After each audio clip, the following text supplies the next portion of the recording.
Alright, we're back again.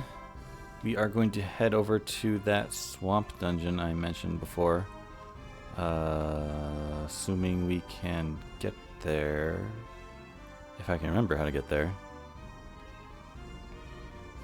Am I doing this right? Wait a minute. Do I need to go above the town?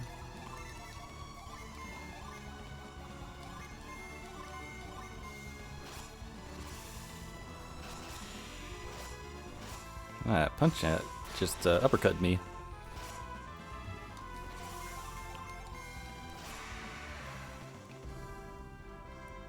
Yeah, I might need to go above the town. Yeah, I think I do. I'm dumb.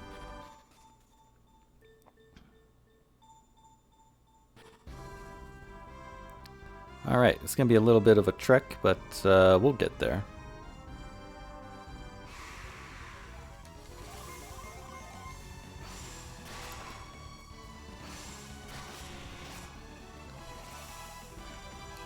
I guess an RPG topic we could discuss today is world maps. For instance, this game has got a world map where I feel like you spend a fair amount of time on the world map. Like it's not all in dungeons or in towns, it's actually on the world map. This game has a bit more of a maze-like traversal to the world map than the first game did, I think. The first game definitely had a couple of points where you could choose to go one way or another, but this game has two major points where you can simply choose a whole bunch of places to go. Like right now we've just unlocked the Eastern Sea, and then after we do a whole bunch of stuff around here, we'll eventually unlock or be able to go to the Western Sea, which doesn't have as many points of interest, but the Eastern Sea here is definitely larger selection-wise. But even like right now, it's kind of a maze where I'm walking around trying to figure out where to go. I guess I don't even know how. Maybe if we talk to people in town, they'd tell us about the swamp area here. Probably. I'm guessing. I mean, I don't know how I originally found it. I can't remember. It was probably hinted at in town. Oh man, they're resistant to lightning there. But, I mean, if I think back to... Okay, last time we talked about Xenoblade, and that is not a good comparison because they don't have like a separate world map from... oh, there's the swamp. They don't have like a separate world map from the dungeons, like how we just entered a dungeon. Obviously the resolution or the detail is much higher here. I think the best thing to compare it to would be like older RPGs, like the older Final Fantasy games. Say Final Fantasy VII. We all know the maybe we don't all, but the original Final Fantasy VII. There's a clear distinction between dungeon or town and the world map. And this game also has quite a clear distinction. Let me see here. Scoop. Scoop is definitely not a optional synergy. I'm pretty sure we had to get it in order to get to Alhafra, so definitely are guaranteed to have Scoop here. Pretty sure there's nothing behind those spots. This is an interesting little bit of a puzzle where we're going to be sinking in the water except for these bubbly spots. So we're gonna like rush to get to these spots. That was not one of them.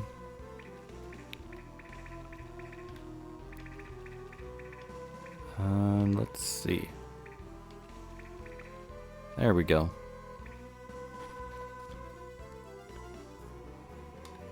So I think I think this game has a pretty good world map, mostly because it's got sections where you can choose different places to go. Who do I want to give this to? I think Jenna's gonna have some healing magic here, more so. Maybe Piers. He seems to have the least. Let's go ahead and give it to him. I'm just trying to think who's gonna be healing, and I think Jenna and Piers both will have healing synergy. So, like group healing synergy. But Piers should have a revive spell. I don't know if Jenna will ever have a revive spell per se. Felix definitely does. Or will. Whoops. I just drowned. Do I need to go back this way? Oh, maybe I shouldn't have come back up here. I don't know. Okay. It's clearly been a while since I've been through this dungeon. Wow, I can't believe I don't remember where the paths are here. Let's try going back down here. Can we go straight across? We cannot. Whoa, whoa, whoa. Gotta keep moving. Down here? That doesn't seem right.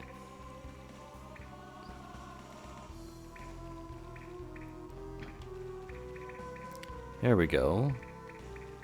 Just about there. Gonna head into here. Where, I guess Final Fantasy VII, if we use that as our main example, the world map is kind of just a big open area to, not to find anything, but to just travel from one place to another. Oh, I think I actually need to go to the right here.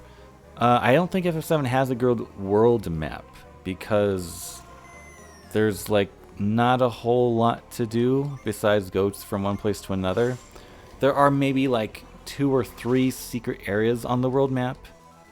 Basically not enough, I don't think, to enjoy traversing on the world map.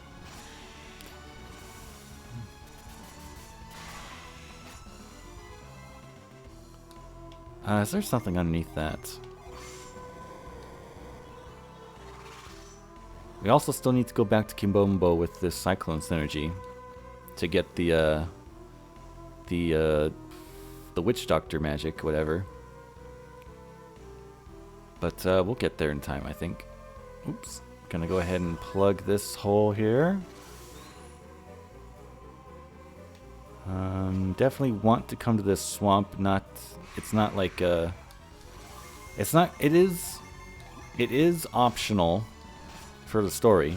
You don't have to come to this dungeon, but I want to come here because of the Djinn mainly. But we're also going to get some materials to craft some equipment. So if you're going for 100%, you have to come here basically to get the Djinn. You don't have to grab all these materials like I'm doing. But the materials are, I think, the main draw to come here. So you can take them back to the blacksmith and get some new equipment. Ah, dang, Janet fell asleep. Okay, we're good. Gonna go ahead and heal since I've got full synergy on Felix. Dang, that was a quick battle again. We got a cave troll.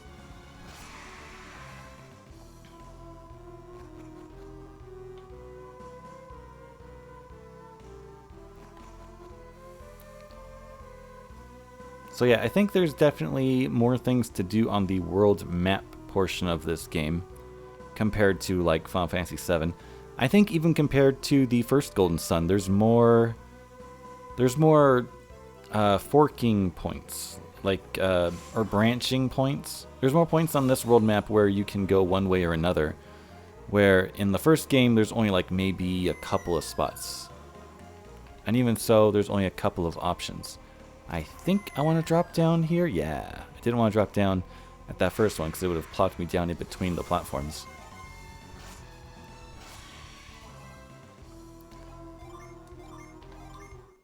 How much? Oh, we're only like 10 minutes in? Okay. Pretty good. Let's go ahead and get this Djinn.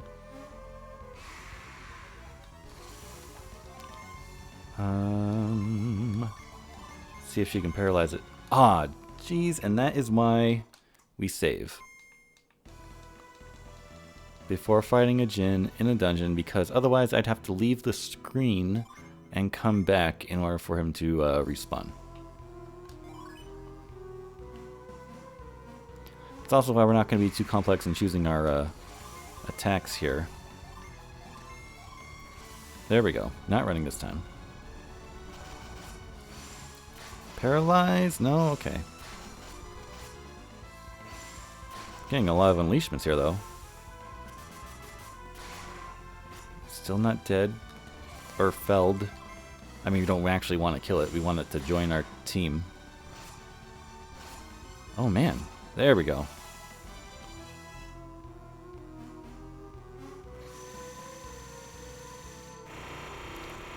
A lot of RPGs these days don't even have a separate world map. It's more seamless. Kind of like how Pokemon... Pokemon has always just had a seamless overworld. They don't have like a separate world map for traversing compared to... ooh, Healing Aura. Compared to just, I guess, other RPGs. Yeah, ever since the beginning, Pokemon's been like a seamless world. There's no separate overworld map. And I guess the main argument should be whether or not there should be an overworld map. Or world map, I should say. In games like... in a game like Golden Sun, I think it's better to have it because I feel like it allows it to have a more adventurous feel to it. Like you're purposely traveling a long distance. In Pokemon, it's kind of not good because, well, now that there have been many multiple Pokemon games, they've kind of established that there are different regions throughout the world that have different Pokemon in them. And if, and so basically none of the Pokemon games claim you to be traveling the entire world. Like Final Fantasy VII, the example, and this Golden Sun game, you do kind of travel the entire world. Like by the end of this game, we'll have traveled the entire world, you know? And in Final Fantasy VII, you clearly do travel the entire world. You can loop around it and everything, you know? And as unrealistic it may be to... Oh, I am going to need... Do I have Refrost on here? And Douse. Oops. We're gonna time this just right. So we gotta douse it and freeze it before that hot air comes out and melts it away. So yeah, it does really kind of depend on the game whether a there you can see it melted. Whether a world map is even a good idea. Final Fantasy X is kind of the game that I guess where the series kind of dropped the whole world map thing. And they have a seamless world, but at the same time it's also a very linear game. There's not really any points where you can take one path over another. Where, I think that must have been a shortcut back there, right? Must have been, pretty sure. I am going to set my shortcuts up again. Let's move Douse to the left. Whoops, and move on the right.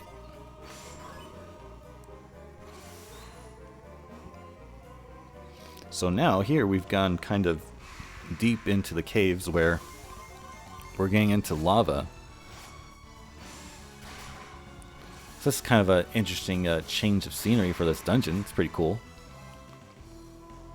So Final Fantasy X, I remember as a kid when Final Fantasy X came out and it's like, oh wait, there's no world map? What the heck? It's just, it seemed odd and out of place, like we missed it.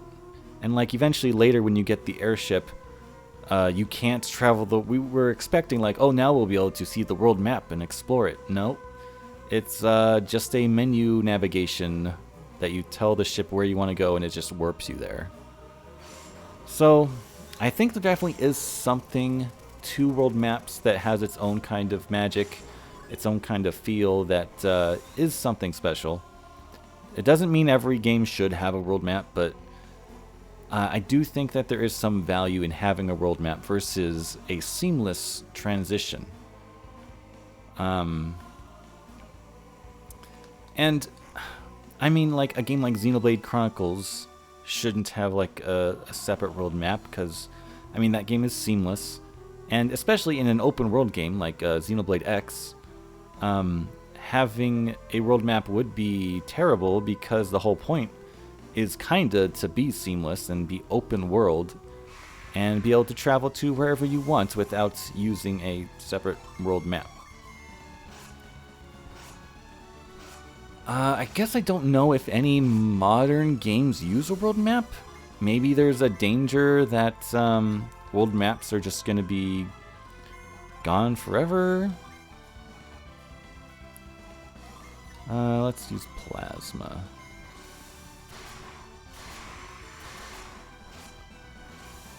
But I think there's still an argument to be made that world maps can be fun.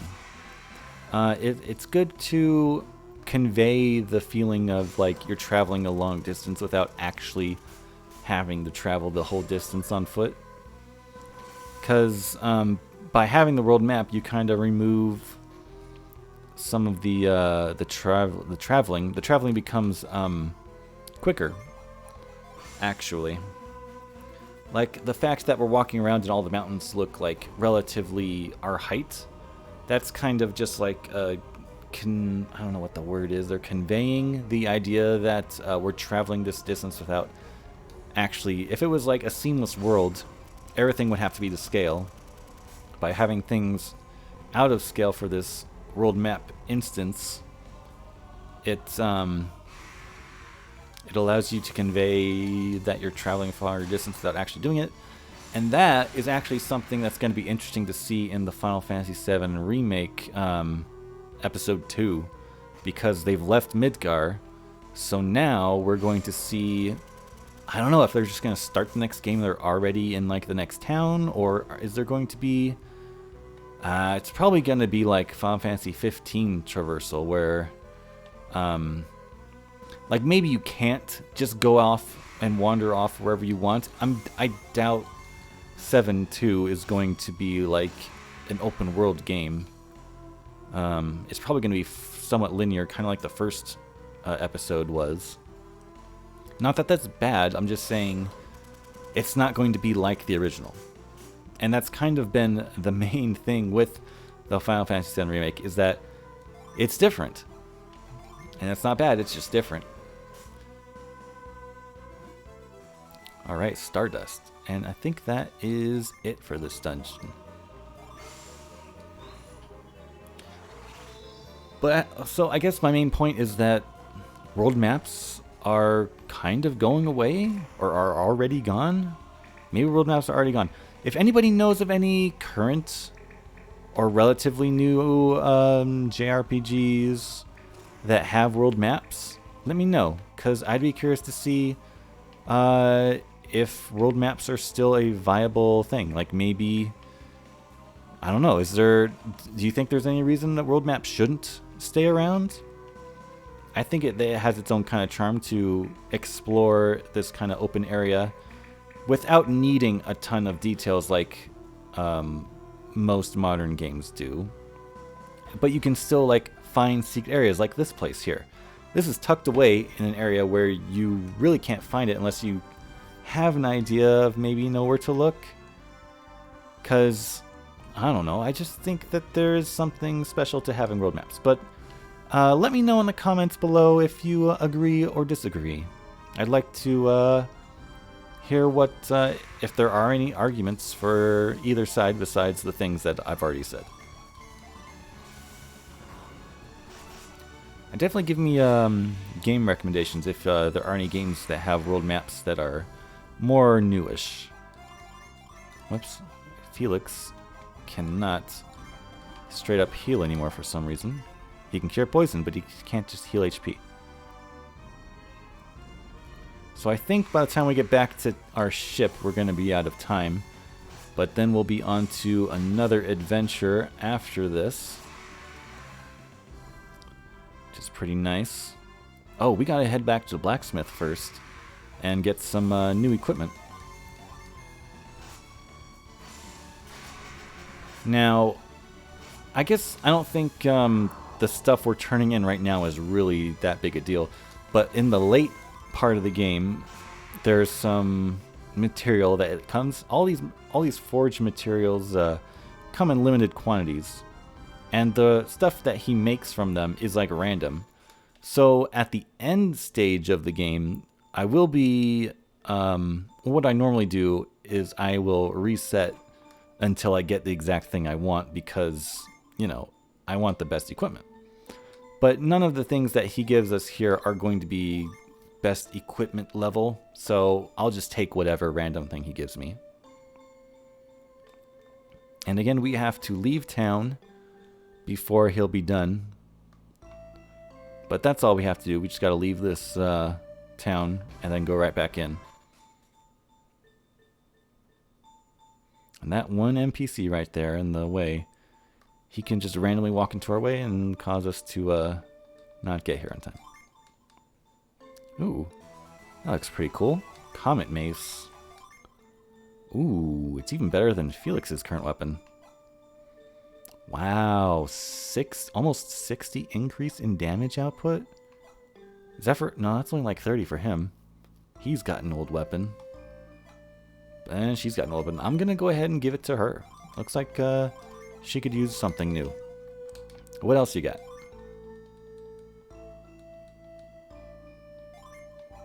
More tear stones.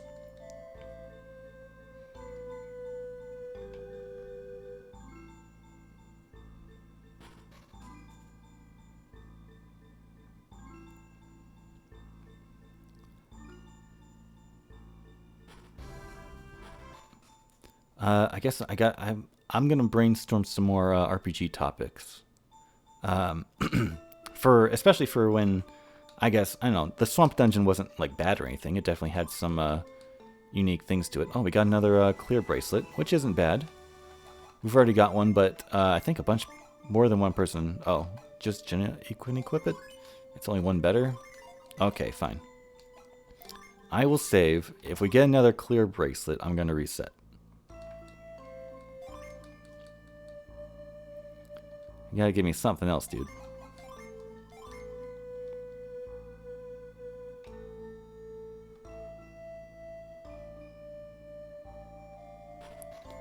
And I think it randomizes, or it determines what you're going to get at the time you turn it in. You just can't pick it up until you leave town and come back. I think if I were to save, like, right in front of the lady here who gives it to me, like, that wouldn't change what it is if I reset. If I saved, like, right here before talking to her.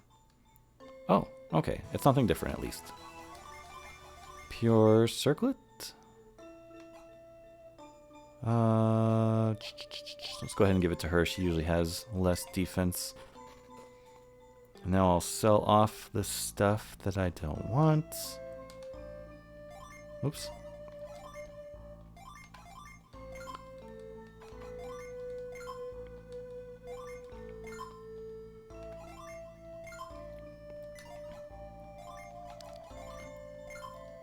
And then... is that it? No.